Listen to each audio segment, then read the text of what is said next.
ଏହି ପବିତ୍ର ରାମନବମୀରେ କରନ୍ତୁ ଏମିତି କିଛି ଉପାୟ ଯାହାଦ୍ୱାରା ପୂରଣ ହେବ ଆପଣଙ୍କର ସବୁ ମନସ୍କାମନା। ନମସ୍କାର ଦର୍ଶକ ବନ୍ଧୁ, ମୁଁ ସ୍ୱାଗତ କରୁଛି ଆମ ୟୁଟ୍ୟୁବ୍ ଚ୍ୟାନେଲ ଓଡ଼ିଆ ଟ୍ରେଣ୍ଡକୁ।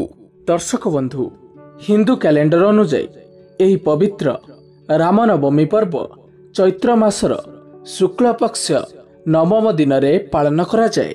ଏହା ବ୍ୟତୀତ ଚୈତ୍ର ନବରାତ୍ରିର କନ୍ୟା ପୂଜା ମଧ୍ୟ ଏହି ଦିନ କରାଯାଇଥାଏ। ଧାର୍ମିକ ବିଶ୍ୱାସ ଅନୁଯାୟୀ ମର୍ଯ୍ୟାଦା ପୁରୁଷୋତ୍ତମ ଭଗବାନ ପ୍ରଭୁ ଶ୍ରୀରାମ ଚୈତ୍ର ମାସ ଶୁକ୍ଳପକ୍ଷ ନବମ ଦିନରେ ଜନ୍ମଗ୍ରହଣ କରିଥିଲେ। ତେଣୁ ଦର୍ଶକ ବନ୍ଧୁ, ପ୍ରତିବର୍ଷ ଏହି ଦିନ ପ୍ରଭୁଙ୍କ ଜନ୍ମବାର୍ଷିକ ଭାବରେ ଅଧିକ ଉତ୍ସାହର ସହିତ ପାଳନ କରାଯାଏ। ଦର୍ଶକ ବନ୍ଧୁ, ଏହି ବିଶେଷ ଉତ୍ସବରେ ଭଗବାନ ଶ୍ରୀରାମଙ୍କୁ ପୂଜା କରାଯାଏ। ଏହା ବ୍ୟତୀତ ସୁଖ ଏବଂ ଶାନ୍ତି ପାଇବା ପାଇଁ କିଛି ପଦକ୍ଷେପ ମଧ୍ୟ ନିଆଯାଏ।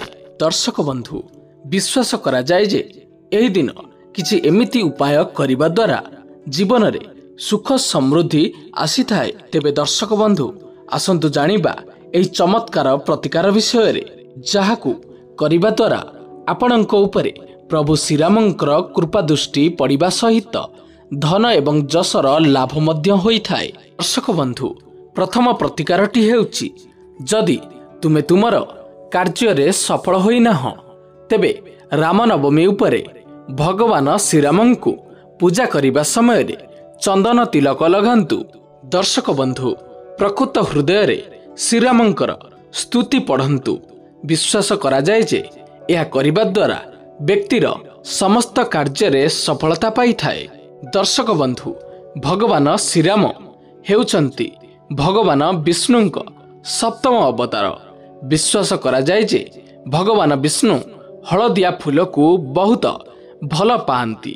ତେଣୁ ଏପରି ପରିସ୍ଥିତିରେ ଆପଣ ରାମନବମୀ ଉପରେ ପ୍ରଭୁଙ୍କୁ ହଳଦିଆ ଫୁଲ ଅର୍ପଣ କରିବା ଉଚିତ। ବିଶ୍ୱାସ କରାଯାଏ ଯେ ଏହା କରିବା ଦ୍ୱାରା ଖୋଜୁଥିବା ବ୍ୟକ୍ତିଙ୍କ ଜୀବନରେ ସୁଖ ଆସିଥାଏ ଏବଂ ପାରିବାରିକ ଜୀବନ ସୁଖମୟ ହେବା ସହିତ ଧନ ଏବଂ ଯଶର ଲାଭ ମଧ୍ୟ ହୋଇଥାଏ।